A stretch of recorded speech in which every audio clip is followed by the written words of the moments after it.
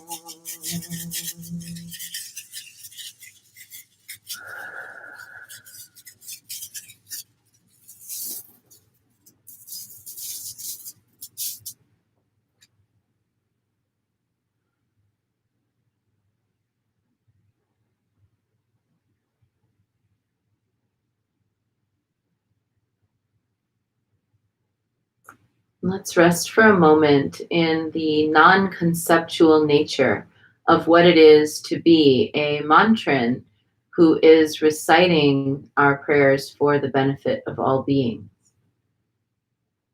This is what's actually happening right now.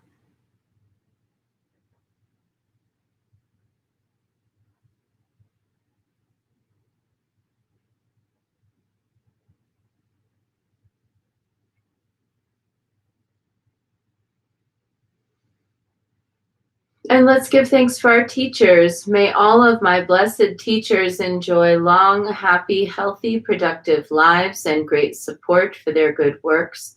May all beings benefit from their wisdom. May they enjoy a swift and happy rebirth. And long life prayer for Lama Dechen Yeshe Wangmo.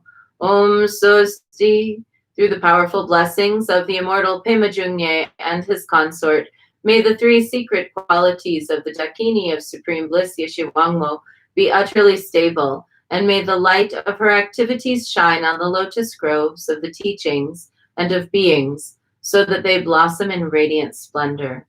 And let's dedicate the merit. May the merit of this practice and all of my activities be of endless benefit to all beings in all realms, beginningless and continuous. May all obstacles be overcome and suffering cease at the sound of liberation. May all beings be free from suffering and its causes. May all beings have happiness and its causes. May we carry the essence of Guanyin in our hearts. Namo Guanxin Pusa. And we close with a bow to Guanyin, and a bow to one another, and a bow to the inner teacher. And make sure you drop your mantra counts in the comments so that I've got them. And I'm happy to report that we crossed over the 100,000 mark on New Year's Eve. I can't believe it. Between New Year's Eve and New Year's Day, we were chanting it out the old year and chanting in the new year, and it was sublime. It felt really, really great to be joined by so many wonderful and like-minded souls who are invested in the Dharma of this world. Thank you, and we will be back tomorrow. Bye.